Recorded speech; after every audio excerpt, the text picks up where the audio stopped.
97ರಲ್ಲಿ ಬಾಬ್ರಿ ಮಸೀದಿಯ ಒಂದು ವಿಚಾರದಲ್ಲಿ ನಮ್ಮ ಭಾವನೆಗೆ ಧಕ್ಕೆ ಬಂದಾಗ ನಮ್ಮ ಕಾರ್ಯಕರ್ತರು ಯಾವ ರೀತಿ ಉಗ್ಗಿ ಆ ಬಾಬ್ರಿ ಮಸೀದಿ ಧ್ವಂಸ ಮಾಡಿದ್ರು, ಬಹುಶಃ ಅದೇ ರೀತಿ ಕಾಂಗ್ರೆಸ್ ಇರ್ಬೋದು, ರಾಹುಲ್ ಗಾಂಧಿ ವಂಶವನ್ನು ಧ್ವಂಸ ಮಾಡೋದ ಕೆಲಸ ನಾವೆಲ್ಲರೂ ಕಾರ್ಯಕರ್ತರು ಮಾಡಲಿಕ್ಕೆ ಮುಂದೆ ಅಂತ ಈ ಸಂದರ್ಭದಲ್ಲಿ ರಾಹುಲ್ ಗಾಂಧಿ ಅವರ ಇಡೀ ತಂಡಕ್ಕೆ ಎಚ್ಚರಿಕೆಯನ್ನು ಕೊಡಲಿಕ್ಕೆ ಬಯಸ್ತೇನೆ.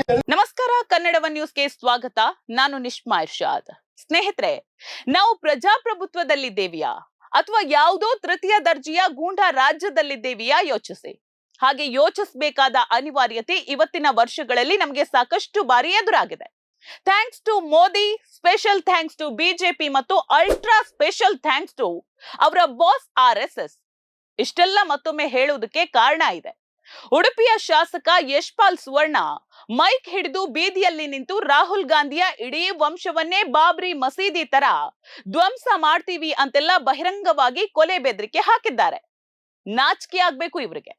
ದೇಶದ ವಿಪಕ್ಷ ನಾಯಕನನ್ನೇ ಕೊಲ್ತೀವಿ ಅಂತ ಬೆದರಿಕೆ ಹಾಕುವ ಈ ಮಟ್ಟದ ನಾಲಗಿಯ ಕೊಬ್ಬು, ಈ ಅತಿರೇಕ ಒಬ್ಬ ಶಾಸಕನಿಗೆ ಎಲ್ಲಿಂದ ಬಂತು? ಸಂವಿಧಾನದ ಮೇಲೆ ಪ್ರಮಾಣ ವಚನ ಸ್ವೀಕರಿಸಿದ್ದು ಗೂಂಡಾಗಿರಿ ಮಾಡೋದಕ್ಕ ಸುವರ್ಣ ಅವರೇ?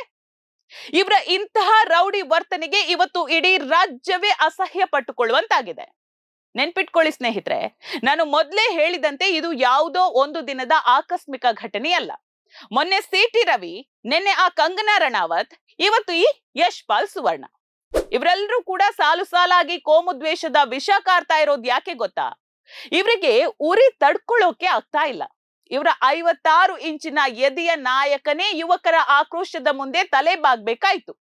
ಜನ್ಸ್ ಯುವಕರ ಹೋರಾಟಕ್ಕೆ ಹೆದರಿ ತಮ್ಮ ಹಠವನ್ನ ಇವರು ಸಡಿಲಪಡಿಸಬೇಕಾಯ್ತು.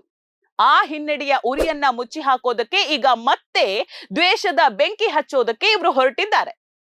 ದೇಶದ ಯುವ ಜನತೆ ಮಂದಿರ ಮಸೀದಿ ಸುತ್ತ ಗಿರಕಿ ಹೊಡೆಯಲು ಒಪ್ಪದೆ ಇವತ್ತು ಉದ್ಯೋಗ ಕೇಳ್ತಿದ್ದಾರೆ. ಬೆಲೆ ಏರಿಕೆಯ ವಿರುದ್ಧ ಬೀದಿಗೆ ಇಳಿತಿದ್ದಾರೆ. ಸರ್ಕಾರದ ಕಣ್ಣೊರೆಸುವ ತಂತ್ರಗಳನ್ನ ನೇರವಾಗಿ ಪ್ರಶ್ನೆ ಮಾಡ್ತಿದ್ದಾರೆ. ಈ ನೈಜ ವಿಚಾರಗಳು ಚರ್ಚೆಗೆ ಬಂದ್ರೆ ತಮ್ಮ ಬಂಡವಾಳ ಬಯಲಾಗುತ್ತೆ, ತಮ್ಮ ನಕಲಿ ದೇಶಭಕ್ತಿಯ ಮುಖವಾಡ ಕಳಚಿ ಬೀಳುತ್ತಿ ಅಂತ ಗೊತ್ತಿದ್ದೇ ಇವರು ಇಂತಹ ಪ್ರಚೋದನಾತ್ಮಕ ಭಾಷಣಗಳನ್ನ ಮುಂದೆ ಬಿಡ್ತಾ ಇದ್ದಾರೆ. ಇಷ್ಟಕ್ಕೆ ನಿಲ್ಲಿಲ್ಲ ಈ ಶಾಸಕ ಸುವರ್ಣರ ನಾಲಗಿಯ ಅತಿಯಾಟ. ನಟ ಪ್ರಕಾಶ್ ರಾಜ್ ಕರಾವಳಿಗೆ ಬಂದು ಅಧಿಕ ಪ್ರಸಂಗ ಮಾಡಿದ್ರೆ ಅವರನ್ನ ಅರಬ್ಬಿ ಸಮುದ್ರದಲ್ಲಿ ತೇಲಿಸ್ತೀವಿ, ಮೀನುಗಳಿಗೆ ಆಹಾರ ಮಾಡ್ತೀವಿ ಅಂತ ಬಹಿರಂಗವಾಗಿ ಜೀವ ಬೆದರಿಕೆ ಹಾಕ್ತಾರೆ. ಒಮ್ಮೆ ಯೋಚಿಸಿ ಶಾಸಕರೇ, ಪ್ರಶ್ನೆ ಕೇಳುವ ಪ್ರತಿಯೊಬ್ಬರಿಗೂ ಕೊಲೆ ಬೆದರಿಕೆ ಹಾಕೋದು, ಸಮುದ್ರಕ್ಕೆ ಎಸಿತೀನಿ ಅನ್ನೋದೇನಾ ನಿಮ್ಮ ಸಂಸ್ಕೃತಿ? ಉಡುಪಿಯ ಜನರು ನಿಮ್ಗೆ ಓಟ್ ಹಾಕಿದ್ದು ಗೂಂಡಾಗಿರಿ ಮಾಡೋದಕ್ಕ ಅಥವಾ ಅಭಿವೃದ್ಧಿ ಕೆಲಸ ಮಾಡೋದಿಕ್ಕ? ಒಬ್ಬ ಶಾಸಕನಾಗಿ ಲಕ್ಷಾಂತರ ಜನರ ಪ್ರತಿನಿಧಿಯಾಗಿ ನೀವು ಆಡ್ತಾ ಇರುವ ಮಾತುಗಳೇನ್ರಿ ಇದು? ಮೈಕ್ ಸಿಕ್ಕಿದೆ ಅಂತ ಬೀದಿ ರೌಡಿಗಿಂತ ಕಡಿಯಾಗಿ ಸಣ್ಣ ಪುಟ್ಟ ಗೂಂಡಾಗಳ ತರ ಧ್ವಂಸ ಮಾಡ್ತೀನಿ, ಸಮುದ್ರಕ್ಕೆ ಎಸಿತೀನಿ ಅಂತ ಬೊಬ್ಬೆ ಹೊಡಿತಾ ಇದ್ದೀರಲ್ಲ, ನಿಮ್ಗೆ ಕನಿಷ್ಠ ಪಕ್ಷ ನಾಚಿಕೆ ಆಗಲ್ವಾ ಸುವರ್ಣ ಅವ್ರೆ? ವಿಧಾನಸೌಧದಲ್ಲಿ ಕೂತು ಜನರ ಕಷ್ಟಗಳಿಗೆ ಸ್ಪಂದಿಸಬೇಕಾದ ನೀವು ಹೀಗೆ ರಸ್ತೆಯಲ್ಲಿ ನಿಂತು ಗಲ್ಲಿ ರೌಡಿಯಂತೆ ಪೋಸ್ ಕೊಡ್ತಾ ಇರೋದನ್ನ ನೋಡಿದ್ರೆ ಇಂಥವ್ರನ್ನ ನಾವು ಆರಿಸಿ ಕಳಿಸಿದ್ದು ಅಂತ ಇಡೀ ಉಡುಪಿಯ ಜನರೇ ಅಸಹ್ಯ ಪಟ್ಟುಕೊಳ್ಳುವಂತೆ ಆಗಿದೆ. ನಿಮ್ಮ ಈ ಭಾಷೆ, ನಿಮ್ಮ ಈ ವರ್ತನೆ, ನೀವು ಕೂತಿರುವ ಆ ಶಾಸಕ ಸ್ಥಾನಕ್ಕೆ ಒಂದು ಅಳಿಸಲಾಗದ ಕಪ್ಪು ಚುಕ್ಕೆ ಅನ್ನೋದು ನೆನಪಿರ್ಲಿ. ಇದು ಪ್ರಜಾಪ್ರಭುತ್ವದ ನಾಯಕನ ಲಕ್ಷಣ ಅಲ್ಲ, ಬದಲಾಗಿ ಅಧಿಕಾರದ ಅಮಲಿನಲ್ಲಿರುವ ಅಹಂಕಾರಿಯೊಬ್ಬನ ಬರ್ಭರ ಪ್ರದರ್ಶನ. ಎಲುಬಿಲ್ಲದ ನಾಲ್ಗೆ ಅಂತ ನಾತ ಬಾಯಿಗೆ ಬಂದ ಹಾಗೆಲ್ಲ ಏನೇನೋ ವಾಂತಿ ಮಾಡಿಕೊಳ್ಳೋದಕ್ಕೆ ನಿಮಗೆ ಕನಿಷ್ಠ ಮರ್ಯಾದೆ ಇಲ್ವಾ ಸುವರ್ಣ ಅವರೇ? ಪ್ರಜಾಪ್ರಭುತ್ವದಲ್ಲಿ ಸಾರ್ವಜನಿಕವಾಗಿ ನಿಂತು ಹೇಗೆ ಮಾತನಾಡಬೇಕು, ಸಂವಿಧಾನ ಕೊಟ್ಟಿರುವ ಜವಾಬ್ದಾರಿ ಏನು ಅನ್ನೋ ಕನಿಷ್ಠ ಪ್ರಜ್ಞೆಯೂ ಇಲ್ಲದೆ ರಸ್ತೆಯಲ್ಲಿ ನಿಂತು ಬಾಯಿಗೆ ಬಂದಂಗೆ ಬೊಬ್ಬೆ ಹೊಡೆಯೋದು ನಿಮ್ಮ ಸಂಸ್ಕೃತಿನಾ? ಶಾಸಕ ಸ್ಥಾನದ ಘನತೆಯನ್ನ ಬೀದಿಗೆ ತಳ್ಳಿ ನಾತ ಹೊಡೆಯುವ ಮಾತುಗಳನ್ನ ಆಡ್ತಾ ಕರಾವಳಿಯ ಶಾಂತಿ ವಾತಾವರಣಕ್ಕೆ ಬೆಂಕಿ ಹಚ್ತಾ ಇರೋದನ್ನ ನೋಡಿದ್ರೆ ಜನ ಅಸಹ್ಯ ಪಡ್ತಿದ್ದಾರೆ ನಿಮ್ ಬಗ್ಗೆ.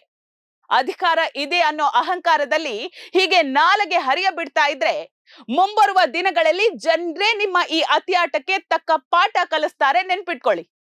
ಸ್ನೇಹಿತರೆ ಬನ್ನಿ, ಇಷ್ಟೆಲ್ಲ ಮಾತನಾಡುವ ಇವರ ರಿಪೋರ್ಟ್ ಕಾರ್ಡ್ ಅನ್ನೊಮ್ಮೆ ನಾವು ನೋಡೇ ಬಿಡೋಣ. ಏನ್ರಿ ಸುವರ್ಣ ಅವ್ರೆ, ಉಡುಪಿಯ ಶಾಸಕನಾಗಿ ಈ ಕ್ಷೇತ್ರಕ್ಕೆ ನೀವು ತಂದ ಒಂದೇ ಒಂದು ಬೃಹತ್ ಯೋಜನೆ ಏನು ಅಂತ ಬಹಿರಂಗವಾಗಿ ಹೇಳ್ಬಿಡಿ ನೋಡೋಣ.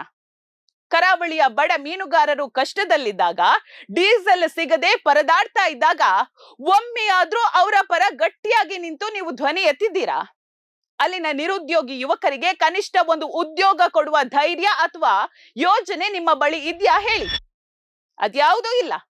ನಿಮ್ಮ ಅಸಲಿ ಸಾಧನೆ ಅಂತ ಹೇಳಿದ್ರೆ ದಿನ ಬೆಳಗಾದ್ರೆ ಮಾಧ್ಯಮಗಳ ಮುಂದೆ ನಿಂತು ದ್ವೇಷದ ವಿಷ ಕಾರೋದು, ನಟ ಪ್ರಕಾಶ್ ರಾಜ್ಗೆ ಕೊಲೆ ಬೆದರಿಕೆ ಹಾಕೋದು, ರಾಹುಲ್ ಗಾಂಧಿಯ ವಂಶ ಧ್ವಂಸ ಮಾಡ್ತೀನಿ ಅಂತ ಬೊಬ್ಬೆ ಹೊಡೆಯುವುದು ಮಾತ್ರವೇ.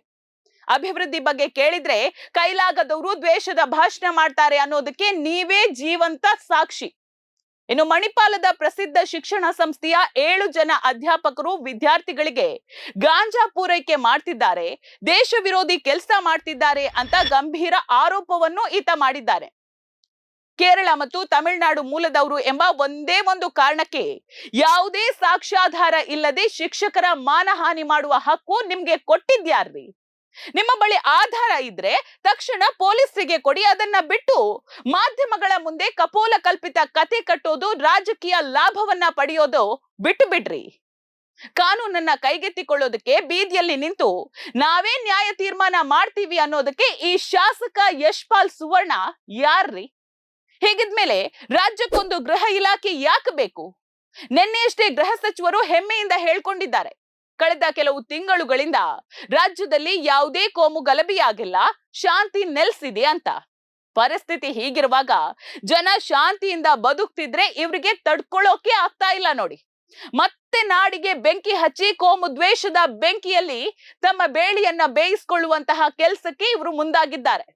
ನಮ್ಮ ರಾಜ್ಯದ ಗೃಹ ಇಲಾಖೆ ಮತ್ತು ಪೊಲೀಸ್ ಇಲಾಖೆಗೆ ನಂದೊಂದು ನೇರ ಪ್ರಶ್ನೆ ಇದೆ. ಇಲಾಖೆಗೆ ಸವಾಲು ಹಾಕಿ ಆಧಾರವಿಲ್ಲದೆ ಆರೋಪ ಮಾಡಿ ಕಾನೂನನ್ನ ಕೈಗೆ ತಗೊಳ್ತೀನಿ ಅಂತ ಹೇಳಿದ ಈ ಶಾಸಕನ ಮೇಲೆ ಜಾಲ ಬೀಸುವ ಧೈರ್ಯ ನಿಮಗಿದ್ಯಾ? ಒಮ್ಮೆ ಯೋಚಿಸಿ ಸ್ನೇಹಿತರೆ. ಇದೇ ಮಾತನ್ನ ಒಬ್ಬ ಸಾಮಾನ್ಯ ಪ್ರಜೆ ಅಥವಾ ವಿಪಕ್ಷದ ಕಾರ್ಯಕರ್ತ ಆಡಿದ್ರೆ ಇಷ್ಟೊತ್ತಿಗೆ ಪೊಲೀಸರು UAPA ಕಾಯ್ದೆ ಹಾಕಿ ಜೈಲಿಗೆ ತಳ್ತಾ ಇದ್ರು ಅಲ್ವಾ? ಆದ್ರೆ ಶಾಸಕೊಬ್ಬ ಬಹಿರಂಗವಾಗಿ ಧ್ವಂಸ ಮಾಡ್ತೀನಿ, ಮೀನುಗಳಿಗೆ ಆಹಾರ ಮಾಡ್ತೀನಿ ಅಂತ ಕೊಲೆ ಬೆದರಿಕೆ ಹಾಕಿದ್ರು ಕಾನೂನು ಯಾಕೆ ಮೌನವಾಗಿದೆ ಅಂತ. ಬಹಿರಂಗವಾಗಿ ಸಮಾಜದಲ್ಲಿ ಹಿಂಸೆಗೆ ಪ್ರಚೋದನೆ ನೀಡಿದ, ಇಡೀ ನಾಡಿನ ಮುಂದೆಯೇ ಕೊಲೆ ಬೆದರಿಕೆ ಹಾಕಿದ ಈ ಶಾಸಕ ಯಶ್ಪಾಲ್ ಸುವರ್ಣ ವಿರುದ್ಧ FIR ದಾಖಲಿಸಿದ್ರೆ ಸಾಲೋದಿಲ್ಲ, ಆತನನ್ನ ಜೈಲಿಗಟ್ಲೇಬೇಕು. ಇಲ್ಲಿ ಯಾವುದೇ ರಾಜಕೀಯ ಮುಖ, ಆಡಳಿತ ವಿರೋಧ ಪಕ್ಷಗಳ ಒಳಸಂಚು ನಡೆಯದೆ ರಾಜಿ ಮಾಡಿಕೊಳ್ಳುವ ಪ್ರಶ್ನೆಯೇ ಬಡಬಾರ್ದಿಲ್ಲಿ. ಒಬ್ಬ ಶಾಸಕ ಸಂವಿಧಾನ ಮತ್ತು ಈ ದೇಶದ ಕಾನೂನನ್ನ ತಮಾಷೆ ಅಂತ ತಿಳ್ಕೊಂಡು ಬೀದಿಯಲ್ಲಿ ನಿಂತು ರೌಡಿಸಂ ಮಾಡ್ತಾ ಇದ್ರೆ ಗೃಹ ಇಲಾಖೆ ಕೈಕಟ್ಟಿ ಕುಳಿತುಕೊಳ್ತಾ ಇರೋದು ಅಕ್ಷಮ್ಯ ಅಪರಾಧ. ಇಂತಹ ದ್ವೇಷ ಭಾಷಣಕಾರರಿಗೆ, ಸಮಾಜಕ್ಕೆ ಬೆಂಕಿ ಹಚ್ಚುವ ಈ ರೀತಿಯ ಮೈಂಡ್ ಸೆಟ್ ಇರುವವರಿಗೆ ಕೋರ್ಟ್ ಮತ್ತು ನ್ಯಾಯಾಲಯದ ಮೂಲಕವೇ ತಕ್ಕ ಪಾಠ ಕಲಿಸಬೇಕಿದೆ. ಇಲ್ಲಿ ಕಾಂಪ್ರಮೈಸ್ ಅನ್ನೋ ಮಾತೇ ಇಲ್ಲ. ಧರ್ಮ ಉಳಿಸ್ತೀವಿ ಅಂತ ಬೊಬ್ಬೆ ಹೊಡೆಯುವ ಈ ಶಾಸಕ ಯಶ್ಪಾಲ್ ಸುವರ್ಣನ ಅಸಲಿ ಮುಖ ಏನ್ ಗೊತ್ತಾ ನಿಮ್ಗೆ? ದೇವಸ್ಥಾನಗಳ ಜಾತ್ರೆಗಳಲ್ಲಿ ಬೀದಿ ಬದಿಯಲ್ಲಿ ಕಷ್ಟಪಟ್ಟು ದುಡಿದು ಹೊಟ್ಟೆ ಹೊರೆದುಕೊಳ್ತಾ ಇದ್ದಂತಹ ಬಡ ವ್ಯಾಪಾರಿಗಳ ಹೊಟ್ಟೆಯ ಮೇಲೆ ಹೊಡೆಯೋದು, ಧರ್ಮದ ಹೆಸರಲ್ಲಿ ಜನರನ್ನ ಎತ್ತಿಕಟ್ಟಿ ಕೋಮು ಸಂಘರ್ಷವನ್ನ ಸೃಷ್ಟಿಸಿ ಅದರ ಮೇಲೆ ತಮ್ಮ ರಾಜಕೀಯ ರೊಟ್ಟಿ ಸುಟ್ಟುಕೊಳ್ಳೋದು ಈತನ ನಿಜವಾದ ಉದ್ದೇಶ. ಬಡವರ ಬದುಕಿನ ಜೊತೆ ಚೆಲ್ಲಾಟ ಆಡುವ ಈ ದ್ವೇಷದ ರಾಜಕೀಯಕ್ಕೆ ಕರಾವಳಿಯ ಜನರೇ ಮುಕ್ತಾಯ ಹಾಡಬೇಕಿದೆ. ಪ್ರಜಾಪ್ರಭುತ್ವ ನಡೆದಿರೋದು ವಿಚಾರಗಳ ಘರ್ಷಣೆ ಮತ್ತು ಸಿದ್ಧಾಂತಗಳ ಮೇಲೆ. ಯಾವಾಗ ಒಬ್ಬ ನಾಯಕ ತನ್ನ ಸಿದ್ಧಾಂತದಿಂದ ಸೋಲ್ತಾನೋ, ಕೃತಿಯಲ್ಲಿ ತೋರಿಸೋದಕ್ಕೆ ಸಾಧನೆ ಇಲ್ಲವಾಗುತ್ತೋ, ಆಗ ಇಂತಹ ರೌಡಿ ಭಾಷೆ ಹೊರಬರ್ತದೆ. ಧ್ವಂಸ ಮಾಡ್ತೀನಿ, ಸಮುದ್ರಕ್ಕೆ ಎಸಿತೀನಿ ಅನ್ನೋದು ನಾಯಕನ ಲಕ್ಷಣ ಅಲ್ಲ, ವೈಚಾರಿಕ ದಾರಿದ್ರ್ಯದ ಸಂಕೇತ. ಇನ್ನು ಕೆಲವು ಮಾಧ್ಯಮಗಳು ಇಂತಹ ದ್ವೇಷ ಭಾಷಣಗಳನ್ನ ಕೇವಲ TRP ಮತ್ತು ಸೆನ್ಸೇಷನ್ಗಾಗಿ ಪ್ರಸಾರ ಮಾಡ್ತಾ ತಮ್ಮ ಜವಾಬ್ದಾರಿಯಿಂದ ನುಣುಚಿಕೊಳ್ತಾ ಇದೆ. ಆದ್ರೆ ನಾಗರಿಕ ಸಮಾಜ ಮತ್ತು ನಿಜವಾದ ಜವಾಬ್ದಾರಿಯುತ ಮಾಧ್ಯಮಗಳು ಇಂತಹ ತೀವ್ರವಾದಿ ಮನಸ್ಥಿತಿಯ ವಿರುದ್ಧ ಗಟ್ಟಿಯಾಗಿ ಧ್ವನಿ ಎತ್ತಲೇಬೇಕಿದೆ. ಯುವಕರೇ, ದಯವಿಟ್ಟು ಒಮ್ಮೆ ಯೋಚನೆ ಮಾಡಿ. ಇಂತಹ ದ್ವೇಷದ ಭಾಷಣಗಳಿಗೆ ಬಲಿಯಾಗಿ ನಿಮ್ಮ ಭವಿಷ್ಯವನ್ನ ದಯವಿಟ್ಟು ಹಾಳು ಮಾಡ್ಕೊಳ್ಬೇಡಿ. ನಿಮ್ಮ ಕೈಗೆ ಕೆಲಸ ಸಿಗಬೇಕು, ಉತ್ತಮ ಶಿಕ್ಷಣ ಬೇಕು, ನೆಮ್ಮದಿಯ ಜೀವನ ಬೇಕು. ರಾಜಕಾರಣಿಗಳ ಮಕ್ಕಳು ವಿದೇಶದಲ್ಲಿ ಓದಿ ಸುಂದರ ಭವಿಷ್ಯವನ್ನ ರೂಪಿಸಿಕೊಳ್ತಾರೆ. ಆದ್ರೆ ನಿಮ್ಮನ್ನ ಧರ್ಮದ ಹೆಸರಿನಲ್ಲಿ ಬೀದಿಗೆ ತಳ್ಳುವ ಈ ರಾಜಕೀಯ ಆಟಕ್ಕೆ ನೀವು ದಯವಿಟ್ಟು ಬಲಿಯಾಗಬೇಡಿ. ಸ್ನೇಹಿತರೆ, ಒಮ್ಮೆ ನಾವು ಪ್ರಬುದ್ಧವಾಗಿ ಯೋಚನೆ ಮಾಡಿ ನೋಡ್ಬೇಕು.